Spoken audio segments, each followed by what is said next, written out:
नमस्कार दोस्तों, next IAS YouTube channel पर एक बार फिर से आप सभी का स्वागत है। मेरा नाम है सपना कुशवाहा।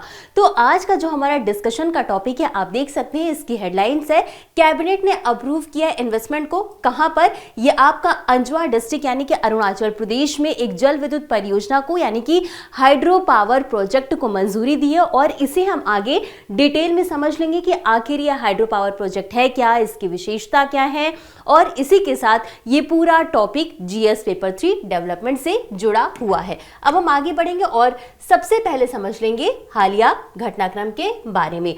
तो जैसा कि हमने आपको बताया कि आर्थिक मामलों की कैबिनेट समिति ने कलाई 2 जल विद्युत परियोजना के लिए मंजूरी दे दी है। याद रखना है कि यहां पर कलाई 2 जल विद्युत परियोजना को मंजूरी मिली है ना। अब ये जो परियोजना है इसकी कुल स्थापित क्षमता की बात करें तो ये कुल 1200 मेगावाट की परियोजना है और इसमें कुल लागत लगभग 14,150 करोड़ रुपए की इसकी लागत क्षमता है। अब इसमें एक बात ये कही गई है कि ये जो परियोजना है वो लगभग 78 महीनों में पूरा करने का इसे लक्ष्य रखा गया है। तो इंपॉर्टेंट इसलिए है क्योंकि इसे मंजूरी मिल गई है। अब हम आगे बढ़ेंगे और इससे संबंधित कुछ और विशेषताओं को हम समझ लेंगे। तो यहाँ पर हम समझेंगे आखिर ये जो जल विद्युत परियोजना है वो स्थित कहाँ है और इसका क्या महत्व है। इन सारी चीजों को हम एक एक करके समझने का प्रयास करते हैं। तो जैसे कि हमने आपको बताया कि ये परियोजना अरुणाचल प्रदेश में स्थित है और अरुणाचल प्रदेश के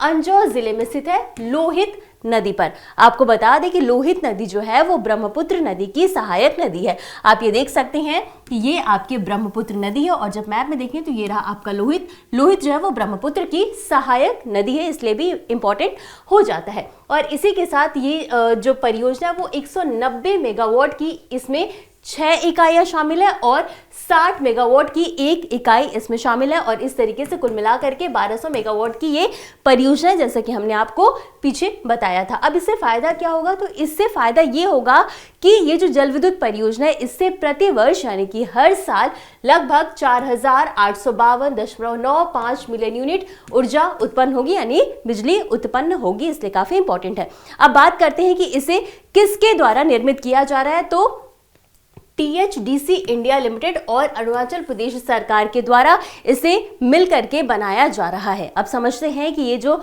जल विद्युत परियोजना है इसका उद्देश्य क्या है। तो सबसे पहला है स्वच्छ ऊर्जा का उत्पादन, यानी कि आप सभी को पता है कि ये जल विद्युत परियोजना है तो इसमें क्या होगा कि जल से विद्युत का उत्पादन किया जाएगा। अब ऐसे में क्या है कि पेट्रोल डीजल इन सब का प्रयोग नहीं होगा, कार्बन उत्सर्जन नहीं होगा, तो कुल मिलाकर के स्वच्छ ऊर्जा का, स्वच्छ बिजली का उत्पादन किया जाएगा। अगला है बिजली की बढ़ती मांग को पूरा करना। आप सभी को पता है कि हमारा देश काफी तेजी से ग्रो कर रहा है और इसके लिए औद्योगिकीकरण भी काफी तेजी से बढ़ रहा है। अब ऐसे में क्या होगा कि बिजली की आवश्यकता भी होगी, तो जो बढ़ी हुई बिजली है उसकी मांग की आपूर्ति के लिए ये काफी इंपॉर्टेंट हो जाता है। साथ ही साथ एक और इंपॉर्टेंट पॉइंट है पीक डिमांड को मैनेज करना। पीक डिमांड वो टाइम होता है जहां पर एक ही समय पर बहुत सारे लोग बिजली का उपयोग करते हैं। जैसे कि आप मान सकते हैं कि गर्मियों के टाइम पर लोग एसी का बहुत ज्यादा उपयोग करते हैं, है ना, एक टाइम पे, जैसे मान लीजिए दोपहर के टाइम पे, रात के टाइम पे। तो ऐसे टाइम पर जो बिजली की जरूरत होती है उसको पूरा करना, यानी कि डिमांड जहां हो रही है, जितनी हो रही है उतनी ही सप्लाई करना। और इस लिहाज से ये जो पूरी परियोजना है काफी इंपॉर्टेंट हो जाती है। ठीक है। अब इसके वित्त पोषण को समझ लेते हैं। तो वित्त पोषण के लिए बात करें तो इसमें 599.88 करोड़ की बजटीय सहायता दी गई है। किसके लिए? आधारभूत संरचनाओं के लिए, यानी कि वहां की जो सड़क और रेल संबंधी जैसे जो बुनियादी आवश्यकता है उनकी पूर्ति के लिए, उनको बनवाने के लिए 599.88 करोड़ रुपए का बजटीय सहायता दिया गया है। इसके अलावा केंद्र के द्वारा 750 करोड़ रुपए की केंद्रीय वित्तीय सहायता दी गई है और ये राज्य की इक्विटी हिस्सेदारी यानी कि राज्य की मदद के लिए केंद्र के द्वारा 750 करोड़ रुपए की वित्तीय सहायता की गई है। इसके अलावा आपको बता दें कि कमला और कलाई 2 जल विद्युत परियोजना जो इसके निर्माण के लिए कुल 40,176 करोड़ रुपए के निवेश की मंजूरी दी गई है। और इतना हमने समझ लिया इसके वित्त पोषण के बारे में। अब हम इससे जुड़ी कुछ और विशेषताओं को देख लेते हैं, कुछ और महत्व को देख लेते हैं। तो सबसे पहले बात करेंगे कि आखिर ये जो जल विद्युत परियोजना है ये इतनी महत्वपूर्ण क्यों है।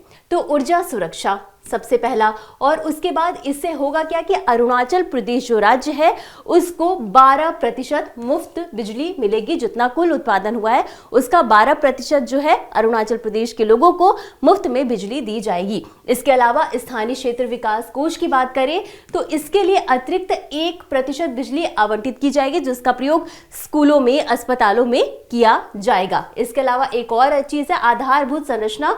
तो विकास में लगभग 29 किलोमीटर नई सड़कें और पुल शामिल हैं। यानी कि ये जो जल विद्युत परियोजना बनाई जा रही है इसके लिए कुल 29 किलोमीटर की नई सड़कें और पुल भी बनाया जाएगा। अब ये इसलिए भी इंपॉर्टेंट है ताकि कनेक्टिविटी को बढ़ाया जा सके, लोगों के आवागमन को बढ़ाया जा सके, जिससे कि इसका ज्यादा से ज्यादा फायदा उठाया जा सके। तो यही था आज का हमारा पूरा डिस्कशन का टॉपिक। अब हम आगे बढ़ेंगे और इससे संबंधित एक अभ्यास प्रश्न को भी देख लेते हैं। प्रश्न है, कलाई 2 जल विद्युत परियोजना के संदर्भ में निम्नलिखित कथनों पर विचार करें। आपके पास 3 कथन है। पहला कथन है, इसे THDC इंडिया लिमिटेड और राज्य सरकार के संयुक्त उद्यम के रूप में विकसित किया जा रहा है। दूसरा कथन है, इस परियोजना से अरुणाचल प्रदेश को 12% मुफ्त बिजली मिलेगी। और तीसरा कथन है, इस परियोजना का उद्देश्य केवल निर्यात के लिए बिजली उत्पादन करना है। आपको बताना है कि उपर्युक्त में से कौन सा या कौन से कथन सही है या सही है। आपके पास 4 ऑप्शन है, ए केवल 1 और 2, बी केवल 2 और 3, सी केवल 1 और 3 या डी 1, 2 और 3। और इस प्रश्न का उत्तर आपको हमेशा की तरह कमेंट बॉक्स में देना है। तो आज के लिए बस इतना ही। मिलते हैं अगले एपिसोड में इसी तरह कुछ अहम और जरूरी खबरों के साथ। तब तक के लिए धन्यवाद।